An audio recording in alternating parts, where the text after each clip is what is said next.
Hey everybody, I read you the poem called Oak's Introduction in the last video. I'm going to read that to you again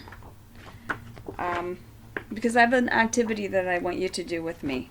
So let me find it in my book. There it is. Here's the book, Old Elm Speaks, and I'll let you see the picture as I read. It says, it's called Oak's Introduction. I've been wondering when you noticed me standing here. I've been waiting, watching you grow taller. I have grown too. My branches are strong. Step closer, let's see how high you can climb. And there it is. You can see how the words are written on the page.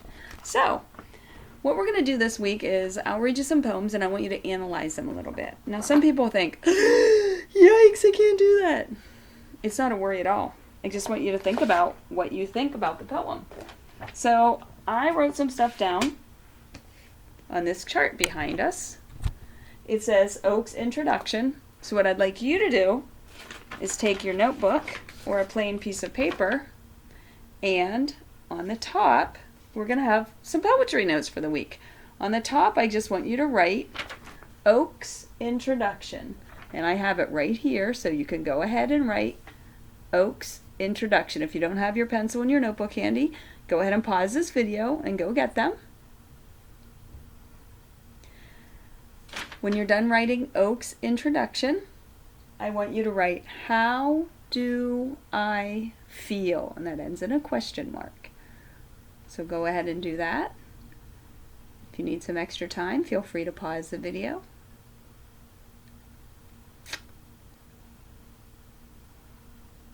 And then I want you to write, who is talking?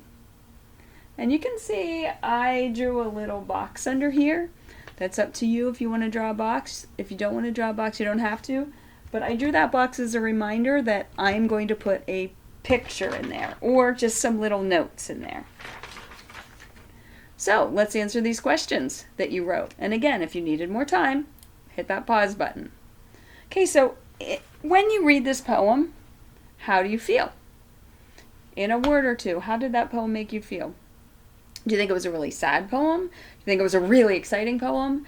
Do you think it was a really funny poem, like the poem Sick by Shel Silverstein? Or how did you feel? I felt, and I want you to answer your own answer, I felt kind of happy. So I'm just going to write the word happy in my notebook or on my sheet of notebook paper beside that. You don't have to write happy if you have a different feeling. The next question is, who is talking? Do you guys know who was talking? Who that was? Who the narrator or the talker was in that tree? It wasn't the boy. It was the tree. The tree was saying, I've grown too. I was hoping you'd notice me. Because remember when he said, my branches got stronger too. So if it were the boy talking, would he have branches? No. So in my little box, when I read that poem, it reminded me of when I was a little girl and there was a ball field near my house where the baseball players would play their games, and my friends and I had a special tree that we named Old Glory, and we used to go climb Old Glory and sit up in the tree. Carefully, of course. So I'm going to draw a quick picture. I'm going to pause this video. Okay, I'm back. I drew a quick sketch of my friends and I with Old Glory. So I just want something that you connected with. Remember, poems, the writers want you to connect to them. So something that you can connect with that poem. Okay, the other thing, so go ahead and pause this video and do that. The other thing that we're going to talk about is, you ready for this? This drawing's way nicer. I love it. These are some different elements of poetry that we're going to learn this week.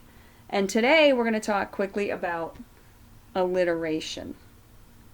Alliteration, my example I have under here says, Bobby baked banana bread. So what do you notice about Bobby baked banana bread? What do you notice about that for my alliteration? every word started with the same letter. So for alliteration, it doesn't have to be every single word that starts with the same letter, but it's when a lot of the lines and the words in a poem or sentence start with the same letter. So I'm going to read you another poem. So many poems this week. And this one is called Knot Holes. And I want you to listen for alliteration. Okay? Knot holes.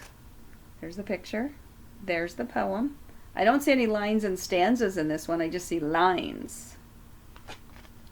I'm glad that our new fence came from a tree with lots and lots of knot holes. Knot for knot are these knot holes, because if there were not lots of knot holes, I could not peer through and spy on you.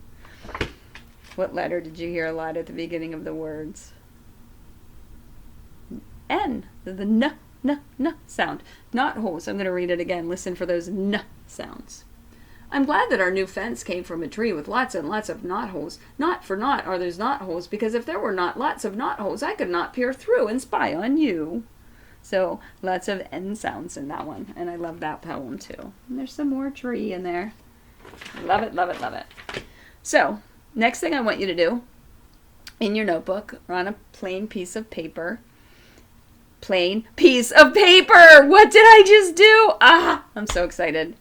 Plain piece of paper is what? It is alliteration. Awesome. So I want you to write down on a piece of paper. It can be right underneath this one if you like, but I want you to make up your own sort of tongue twister or alliteration. Pick a letter, pick a sound. I would like for your alliteration to have at least 3 or 4 or hopefully at least 5 words to it. If you know some tongue twisters, like she sells seashells down by the seashore, that's alliteration. Or Peter Piper picked a peck of pickled peppers, alliteration. So 2 tongue twisters with 3 to 5 words, or it can have more, on this piece of paper. Okay? Got it? Send them in when you're done. And can't wait to hear them. Can't wait to see them. Can't wait to try to say them. Okay? Have a great day, everyone. Bye-bye.